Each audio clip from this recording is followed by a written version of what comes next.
It was the hottest week of the year, the kind where the air feels thick enough to drown in, and the sun doesn't set so much as it just fades into a red boil. Our town was breaking records. Old people were being taken to emergency shelters. Schools sent out cooling kits. But none of that mattered inside our house.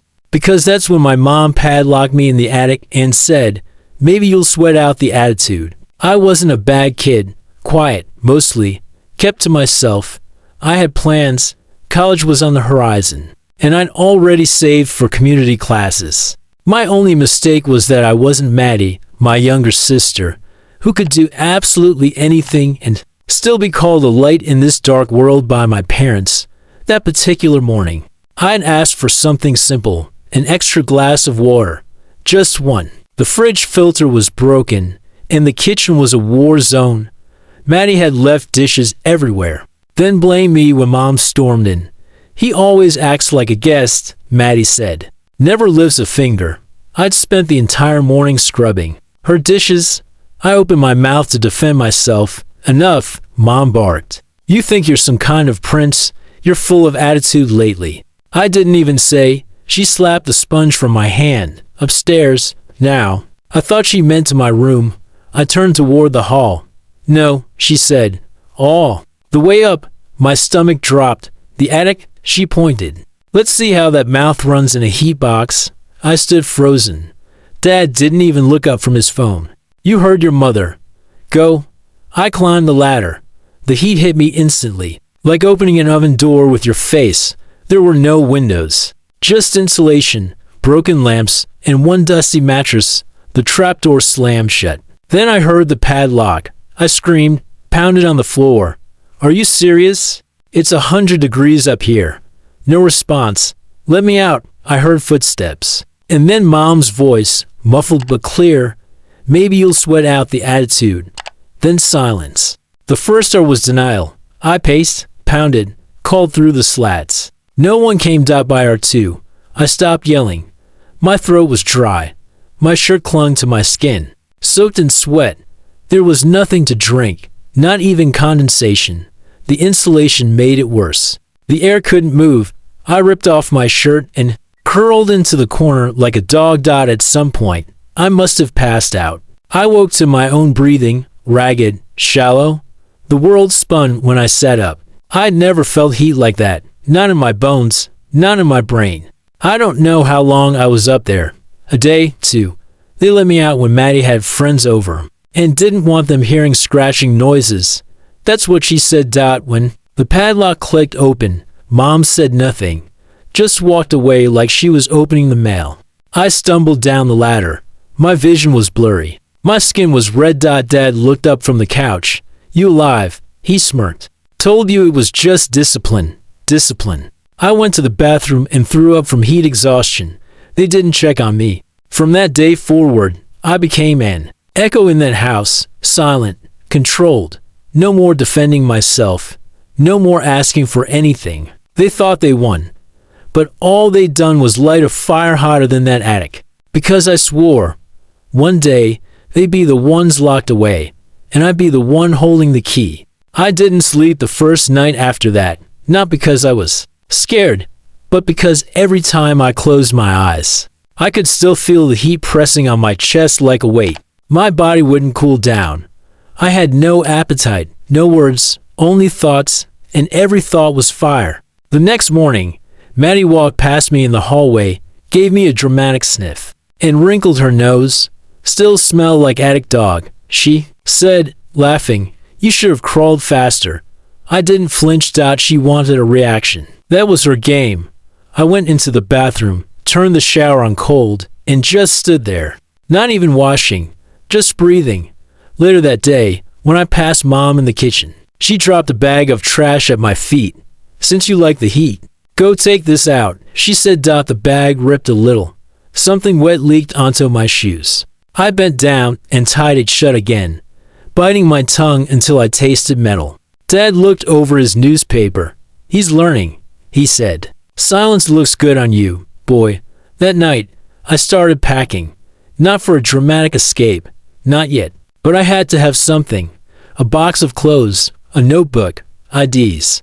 My old savings envelope. Maddie caught me, running away. She teased, "Can I have your bed when you're gone?" I didn't answer. She walked off, singing. But I kept packing. A week later, I left. Not with a fight, not with a tear. I just waited until the house was asleep, then stepped out into the night air. Still warm, but nothing like that attic. I worked 3 jobs after that: gas station, warehouse, graveyard shift at a diner where I scrubbed dishes until my hands bled. No one knew me. No one called me names. No one locked doors behind me. I saved every penny. Bought a used car. Slept in it some nights, but I kept going every time I started to break. I remembered Mom's voice. "Maybe you'll sweat out the attitude," every time I wanted to quit. I remember Dad's laugh. "Told you it was just discipline." And I promised myself something. When I had the power, real power, I wouldn't waste it yelling. I wouldn't even raise my voice. I would look them in the eyes, calm as a storm, and let them realize they created something they couldn't control, something they would fear. It was 11 years before I saw them again. By then, I wasn't attic dog. I wasn't boy. I wasn't worthless. I was Mason Quinn, founder of Solix Tech Logistics, CEO, owner of 3 commercial properties and 2 homes, one of which I hadn't even stepped into. Yet because I was too busy building more, people respected me. But I didn't want followers. I wanted silence. One evening, just before closing a partnership deal in the same town I grew up in, my assistant stepped in. "There's a woman on the phone," she said carefully. "She says she's your mother." I didn't react. "She's crying," she added. "Said it's urgent. Says your father's very ill." I took the call. "Mason?" Her voice was ragged, aged, and breathless. "Sweetheart, we didn't know where else to go. Your father. He collapsed. We lost the house. Maddie doesn't answer anymore. Please, we just need a place to stay for a while, for a moment." I said nothing. Then I asked, "What happened to Maddie?" Silence. Then she stuttered. She's busy. You know how careers are." "No." I said calmly. I was locked in an attic while you all built careers." She sniffled. "Mason, please, I'll send a car," I said flatly. That night, I had them brought to one of my properties, a cold, gray guest house behind my largest estate. No lights on inside, no food stock. They stepped out, shivering. My father looked thinner, hollow. My mother clung to his arm. The door opened, not by me, but by security. I stood in the hallway, suit pressed, hands clasped behind me. Mom stepped forward first. "Mason, oh God, look at you. You look different," I said. She nodded. I gestured to a table. "No chairs. You'll stay here for now," I said. "You wanted shelter. You'll have one." Dad finally croaked. "Mason, I'm sorry." "Which part?" I asked. His eyes darted. "We were tough on you, yes, but you padlocked me inside a baking attic," I said quietly, then told people I left because I was unstable. I stepped forward, so close he could see the calm behind my eyes. "Tell me, Dad, do you feel stable now?" He opened his mouth, but nothing came out. "I'll pay your medical bills," I said, "not because I forgive you, but because you'll live long enough to see what I've built without you." Mom's voice broke. "What do you want from us?" I looked between them. Silence. They stared. "Same thing you taught me." Silence when I was screaming. Silence when I begged for water.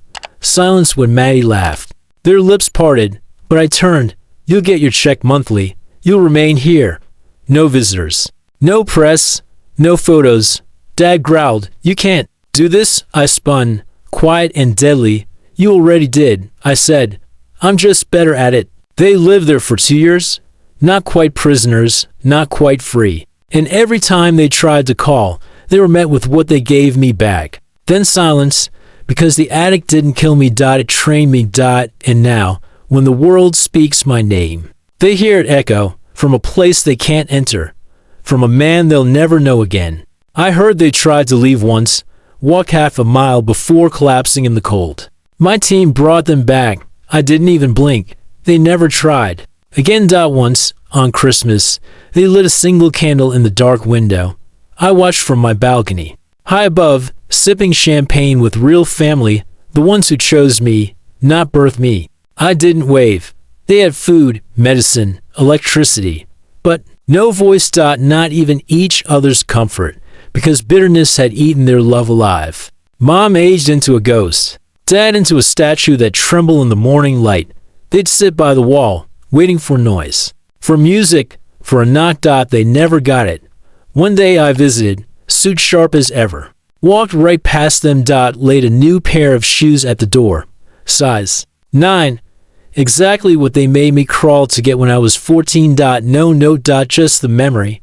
They understood. And they wept in silence.